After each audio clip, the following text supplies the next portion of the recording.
সকালে আমি যখন ঘুমাচ্ছিলাম তখন আমার ফোনে একটা মেসেজ আসে এবং মেসেজটা দেখে আমি খুব খুশি হয়ে যাই এবং কত টাকা পেলাম, কতদিন আমার লেগেছে এবং কি কি প্রবলেম আমার ফেস করতে হয়েছে সবকিছু বলবো আজকের এই ভিডিওতে। তাহলে চলুন শুরু করা যাক আজকের ভিডিও। হ্যালো এভরিওয়ান, আসসালামু আলাইকুম। আমি ML রাইডার থেকে সাগর ইসলাম বলতেছি।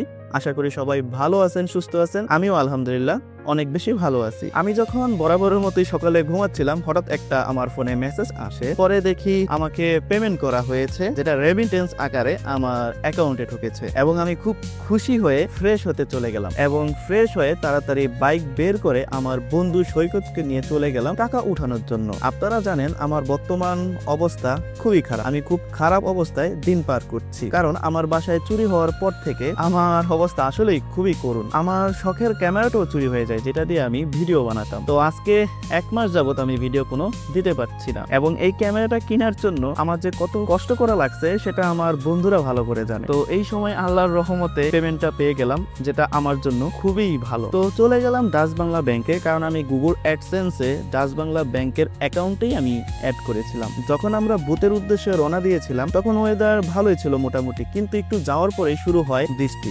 যদিও আমার বৃষ্টি অনেক পছন্দ এবং আমার বন্ধুরও, এই মুহূর্তটা আমরা খুব এনজয় করি কারণ দিনটাই ছিল খুবই খুশি। আরেকটা বিষয়, ফেসবুক ও ইউটিউব থেকে একদম কড়াকড়ি ভাবে বলা হয়েছে যে এক্স্যাক্টলি অ্যামাউন্ট আপনি কখনো বলতে পারবেন না ভিডিওতে। তবে আপনাদের একটা আইডিয়া দেই যে আমি কত টাকা আমি পেমেন্ট পেয়েছি। আমি 2 বারে টাকাটা উঠিয়েছি।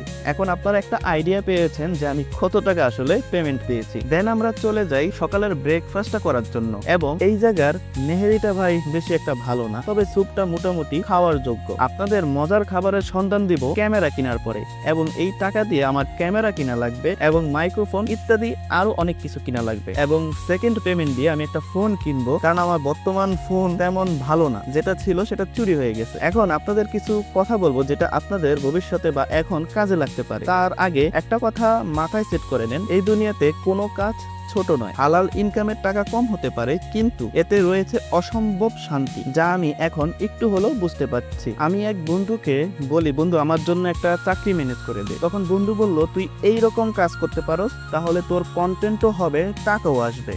বন্ধু হয়তো মজা হিসাবে নিয়েছে, কিন্তু আমি সিরিয়াসলি এটা নিয়ে নিয়েছিলাম। তারপরে শুরু করি ভিডিও বানানো এবং দেখি আমি প্রতিদিন ইনকামও করতে পারতেছি, আবার এরকম ভাবে ভিডিও কন্টেন্ট বানাতে পারছি। তো ভালোই যাচ্ছিল দিন এবং ওই বন্ধুকে আমি বলেছিলাম, আমার তো ভালো রেসপন্স আসতেছে, যদি আমি কখনো পেমেন্ট পাই সবার আগে তোরে মিষ্টি খাওয়াবো। এবং এখন তাকে মিষ্টি খাওয়াতে যেতে হবে মোহাম্মদপুরে। এখন আপনাদের উদ্দেশ্যে একটা কথা বলি, আপনার অনেক বাধা আসতে পারে। আপনার যদি আত্মবিশ্বাস অথবা কনফিডেন্স থাকে তাহলে আপনি এগিয়ে যেতে পারবেন, না হলে আপনি ঝরে যাবেন। আপনার এটা বিশ্বাস করতে হবে যে সবার মধ্যেই একটা আদালত আছে এবং সবাই বুঝতে পারে কোনটা সঠিক এবং ভুল। তো আপনি সঠিকটা বেছে নিয়ে আপনি আপনার মতো কাজ করে যাবেন, ইনশাল্লাহ। সবাই নিরাশ করলেও পরিশ্রম কখনো নিরাশ করে না। আমি কিন্তু টানা 7 ঘন্টাও এডিট করেছি, এমনও আমার রেকর্ড আছে আমি টানা 5 ঘন্টা এডিট করার পরে আমার সফটওয়্যার ক্র্যাশ করে এবং আমার নতুন করে আবার কাজ শুরু করতে হয়। 5 ঘন্টার পরিশ্রম আমার বিফলে যায়।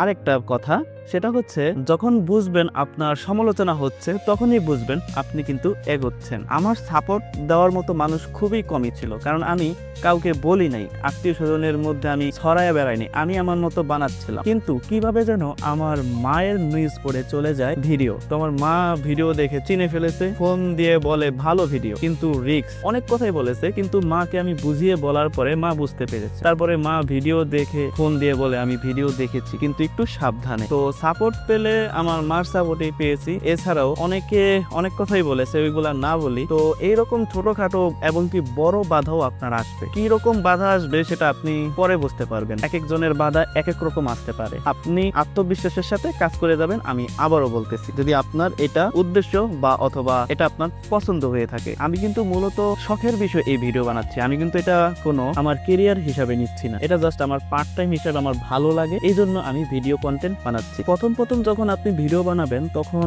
অনেকেই সমালোচনা করবে, অনেকে অনেক কথা বলবে। যখন আপনি পেমেন্টটা পেয়ে যাবেন, যেটা আমার ক্ষেত্রেও ঘটতেছে, অনেকে কংগ্রাচুলেশন জানাচ্ছে, কিন্তু ভাই ঠিকই পিছে পিছে হিংসা করতেছে, এটা আমি বুঝতে পারি। কিছু করার নাই ভাই, এটাই চলমান আর এটাই দুনিয়া আর এটাই বাস্তব।